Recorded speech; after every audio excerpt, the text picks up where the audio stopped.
राधे राधे दोस्तों, आज हम आपको सुनाएंगे गुरुवार की व्रत कथा। अगर आप हमारे चैनल पर नए हैं तो प्लीज़ हमारे चैनल अपनी संस्कृति को लाइक करें, सब्सक्राइब करें और शेयर करें। कथा आरंभ करने से पहले हमेशा यह बोलना चाहिए, कथा प्रारंभ होते हैं, आओ वीर हनुमान, आसन लगायो प्रेम से, धरूं तुम्हारो ध्यान। राधे मेरे स्वामी, मैं राधे की दास, जन्म जन्म मोह दीजियो, श्री वृंदावन धाम। बरसाने की राधिका, नंद गांव के श्याम, उनके श्री चरणों में मेरा कोटि कोटि प्रणाम। राधे सहित श्री किशोरी, सदा ही रखियो मेरो ध्यान। हे राधे किशोरी, मेरा कोटि कोटि प्रणाम। दोस्तों, किसी गांव में एक बुढ़िया अपने बेटे के साथ रहती थी। वे लोग बहुत गरीब थे, जैसे तैसे अपना गुजारा कर रहे थे। जो बेटा था वह ज़्यादा बड़ा तो नहीं था, लेकिन समय ने उसे बहुत बड़ा कर दिया था। वह गांव के लोगों की गौएं चराता और उसके बदले में जो पैसा या आटा उनको मिलता, उसी से उन लोगों का घर चलता था। एक दिन वह ग्वाला गौओं को लेकर जंगल में चरा रहा था।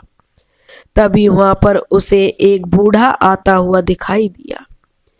वह बूढ़ा उससे बोला, ग्वाले से बोला, भैया क्या तुम मुझे नहला दोगे और मेरे कपड़े धो दोगे? अगर तुम ऐसा करोगे तो मैं तुम्हारी गैयाओं को चरा लूंगा। इस पर वह लड़का बोला कि बाबा, मैं गौएं भी चरा लूंगा और आपको नहला भी दूंगा और आपके कपड़े भी धो दूंगा। इस पर अब उस लड़के ने तालाब के पास जाकर उस बूढ़े बाबा को नहलाया और उसके कपड़े भी धुल दिए। उसके बाद वह बूढ़ा बाबा उस ग्वाले से बोला, बेटा, जो लोग मुझे नहलाते और कपड़े धोते हैं, वे लोग मुझे अपने घर खाने पर भी बुलाते हैं। तब वह लड़का कहने लगा, बाबा, हमारे घर में तो मैं और मेरी माँ का ही जैसे तैसे पेट भरता है, मैं आपको खाने पर कैसे ले चलता? एक काम करो, मैं अपनी माँ से पूछकर आपको बताता हूँ। अब वह लड़का दौड़ा दौड़ा अपनी माँ के पास आया और कहने लगा, माँ, एक बूढ़े बाबा खाने के लिए बोल रहे हैं कि मुझे अपने घर ले चल और वहाँ ले जाकर मुझे कुछ भोजन खिला। तब उसकी माँ कहने लगी, बेटा, हम तो रोज 4 रोटी बनाते हैं, कोई बात नहीं, उस बाबा को बुला लाओ। आज हम 2 रोटी बाबा को खिला देंगे और एक एक रोटी हम दोनों माँ बेटा खा लेंगे। तब वह लड़का अपने उस बाबा के पास गया और उस बाबा को अपने घर ले आया। जब बाबा भोजन करने बैठे तो उस लड़के ने बाबा की भोजन की थाली में 2 रोटी और एक प्याज और एक गुड़ की डली रख दी।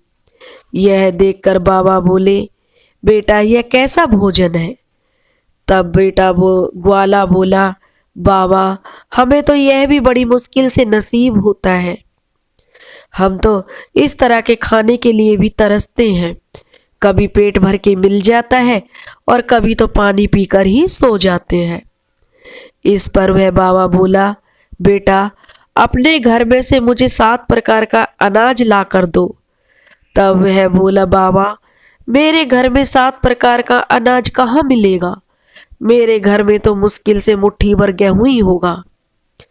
तब वह अपने घर से एक मुट्ठी गेहूं लेकर बाबा के पास आया। तब बाबा कहने लगे, बेटा, अपने अड़ोसी पड़ोसियों से 7 प्रकार का अनाज मांग लाओ। तब वह लड़का अपने पड़ोसियों से एक एक मुट्ठी, किसी से चावल, किसी से जौ, किसी से ज्वार, इस तरीके से करता हुआ 7 प्रकार का अनाज ले आया।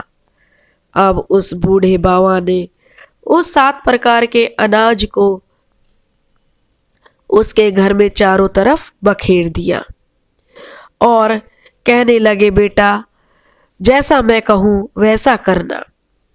तुम लोग गुरुवार का व्रत किया करो। गुरुवार के दिन जो है पीली चीज़ों का भोग लगाया करो। और इतना कहकर बाबा वहाँ से चल दिए। जब बाबा वहाँ से चल दिए तो जो लड़के की माँ थी उसने देखा कि बाबा पीले कपड़े में और पीले घोड़े पर बैठने वाले हैं, कहीं जा रहे हैं। वह ऐसा चमत्कार देखकर और उसने अपने घर में देखा कि जहाँ पर भी बाबा ने 7 प्रकार का अनाज बखेरा है वहाँ पर हीरे मोती चमकने लगे हैं।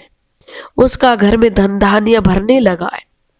तो वह भाग कर गई और बाबा के चरण पकड़ लिए और चरणों में गिरकर बोली, हे प्रभु आप कौन हैं? कृपया मुझे सही मार्गदर्शन करें, मुझे अपना परिचय दें।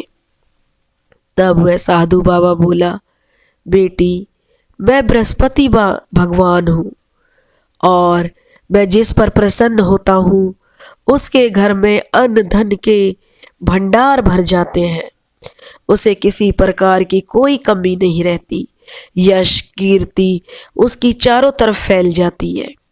यह सुनकर वह बुढ़िया माई बाबा के पैरों में पड़कर कहने लगी, बाबा मुझे विस्तार से समझाइए। तब बाबा कहने लगे कि बेटी आप बृहस्पतिवार को माँ बेटा दोनों व्रत किया करो। बृहस्पतिवार के दिन कपड़े मत धुलना, आंगन मत धोना और ना ही साबुन का प्रयोग करना किसी भी तरह से। और बृहस्पति के दिन पीले फूलों से मेरी पूजा करना, पीला फल, पीला कपड़ा और पीला ही भोजन करना। और इतना कहकर बाबा वहाँ से चले गए। अब वह लड़का और उसकी माँ बहुत अमीर हो गए क्योंकि बाबा की कृपा से उनके घर में खूब धन अन्न हो गया। अब वे दोनों माँ बेटे बृहस्पतिवार का व्रत करने लगे और बाबा के चमत्कार से, बाबा की कृपा से उनके बहुत अच्छे दिन आ गए। हे बृहस्पति देव, हे विष्णु भगवान, हे बृहस्पति देवता महाराज, जैसे आप उस ग्वाले और उसकी माँ पर टूटे वैसे सबका ही पर टूटना, सबकी मनोकामना पूरी करना, कहते सुनते हुंकारा भरते कि सबकी मनोकामनाएं पूर्ण करना। जय हो बृहस्पति जी महाराज की जय। बोलो विष्णु भगवान की जय।